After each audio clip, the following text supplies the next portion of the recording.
Selamat pagi, salam sejahtera bagi saudara-saudara sekalian. Mari kita berdoa untuk mendengarkan firman Tuhan. Di dalam keteduhan hati dan kebeningan jiwa kami datang menghampiri Engkau Tuhan di pagi hari ini. Kami sangat rindu untuk mengalami Tuhan melalui firman-Mu. Tolonglah kami, Roh Kudus. Kami dituntun bisa memahaminya dengan baik dan dimampukan melakukannya dalam kehidupan kami. Di dalam nama Tuhan Yesus kami berdoa. Amin. Mazmur pasal 46 ayat 2 sampai ayat 12. Firman Tuhan kepada kita. Allah itu bagi kita tempat perlindungan dan kekuatan. Sebagai penolong dalam kesesakan, sangat terbukti. Sebab itu, kita tidak akan takut sekalipun bumi berubah, sekalipun gunung-gunung goncang di dalam laut, sekalipun ribut dan berbuih airnya, sekalipun gunung-gunung goyang oleh geloranya. Kota Allah, kediaman yang maha tinggi, disukakan oleh aliran-aliran sebuah sungai. Allah ada di dalamnya, kota itu tidak akan goncang. Allah akan menolongnya menjelang pagi.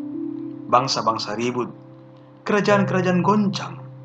Ia memperdengarkan suaranya, dan bumi pun hancur. Tuhan semesta alam menyertai kita. Kota benteng kita ialah Allah Yakub. Pergilah, pandanglah pekerjaan Tuhan yang mengadakan permusuhan di bumi, yang menghentikan peperangan sampai ke ujung bumi, yang mematahkan busur panah, menumpulkan tembok, membakar kereta-kereta perang dengan api. Diamlah dan ketahuilah bahwa Akulah Allah. Aku ditinggikan di antara bangsa-bangsa, ditinggikan di bumi. Tuhan semesta alam menyertai kita. Kota benteng kita ialah Allah Yakub. Demikian firman Tuhan. Saudara-saudara, renungan pagi edisi 7 Juli 2020. Tema, diamlah dan ketahuilah bahwa Akulah Tuhan. Saudara, zaman sekarang adalah zaman di mana berbagai pengetahuan, berbagai berita, informasi sangat gampang kita terima. Dan bisa dikatakan, kita sudah mulai berada pada titik ketagihan hiperstimulasi atau rangsangan yang melampaui batas. Berita, informasi, dan pengetahuan yang datang bertubi-tubi dapat mendominasi otak kita. Dan di lingkungan masa kini, dengan media yang terus membombardir, terkadang kita semakin sulit menemukan waktu untuk diam, merenung, berdoa, berjumpa dengan Tuhan. Yang kemudian itu menjadi penyebab ketika kita berhadapan dengan situasi-situasi sulit, maka kita akan cepat sekali muncul reaksi, yaitu reaksi panik, gelisah, kalut, kacau, stres, cemas, khawatir, dan berbagai macam reaksi yang lain. Dan dalam berhadapan dengan situasi-situasi seperti ini, firman Tuhan hari ini mengingatkan kepada kita bahwa ada saat-saat tertentu kita sangat perlu berdiam diri dan menenangkan diri. Sebab bila kita tidak tenang dan hati terus bergelora saat masalah datang, maka kita sulit untuk membuat tindakan yang tepat karena pikiran kita sedang tidak sehat. Saudara-saudara, berdiam diri artinya tenang, tidak mengadakan reaksi-reaksi keras. Sikap tenang ini sangat diperlukan untuk mencapai tujuan dan doa kita kepada Tuhan. Karena dalam tinggal tenang dan percaya terletak kekuatanmu. Yesaya 30 ayat 15b. Berkenaan dengan hal ini, Daud memiliki banyak pengalaman dengan Tuhan. Oleh sebab itu, ketika sedang dalam masalah, Daud berusaha untuk selalu mengingat-ingat semua kebaikan dan pertolongan Tuhan dalam hidupnya yang pernah dialami. Sekalipun secara kasat mata Masalah dihadapinya seolah-olah menemui jalan buntu dan tidak ada harapan. Dalam Mazmur 116 ayat 3-4 dikatakan, "Tali-tali maut telah melilit aku, dan kegentaran terhadap dunia orang mati menimpa aku. Aku mengalami kesesakan dan kedukaan, tetapi aku menyerukan nama Tuhan. Ya Tuhan, luputkanlah kiranya aku." Mazmur 46 ini, saudara-saudara, Daud mau meyakinkan bahwa Allah itu bagi kita tempat perlindungan dan kekuatan. Sebagai penolong dalam kesesakan sangat terbukti. Ayat 2. Itu mengenyahkan rasa takut kita. Ayat 3.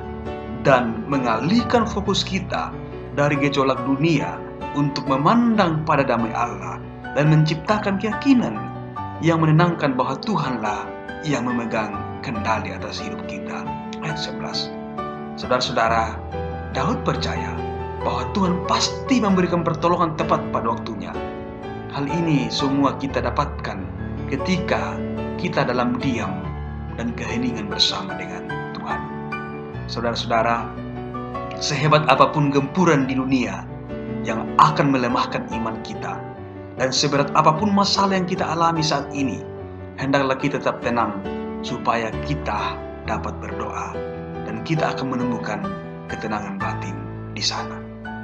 Ketika para murid berada di atas perahu dan sedang diombang-ambingkan oleh gelombang karena angin sakal, mereka sangat panik. Suasana pun semakin mencekam. Ketika mereka melihat ada seorang yang berjalan di atas air yang disangkanya adalah hantu, mereka berteriak sekencang-kencangnya karena takut. Berkatalah Tuhan kepada mereka, "Tenanglah, aku ini, jangan takut." Matius 14 ayat 27. Dia Tuhan yang berkuasa penuh atas persoalan hidup kita, berotoritas penuh atas hidup kita. Diamlah bersama Tuhan, meski dalam masalah pelik sekalipun. Tuhan katakan, "I'll stand there." Saudara-saudara, sebising apapun dunia di sekeliling kita, kita dapat menemukan ketenangan dan kekuatan dalam kasih dan kuasa Bapa Sorgawi. Tenang, mencerminkan suatu kemantapan hati dan keyakinan bahwa Tuhan pasti sanggup melakukan segala perkara bagi kita. Tuhan menolong kita, haleluya. Amin. Mari kita berdoa. Ya Tuhan, terima kasih untuk firman yang kami alami pada saat ini. Kami menyerahkan kehidupan kami Tuhan, yang bising dan pikiran kami yang berantakan di hadapan-Mu, sehingga kami dapat belajar untuk tenang dan tahu bahwa Engkaulah Allah kami yang mampu mendamaikan hati kami, menenangkan badai kehidupan kami.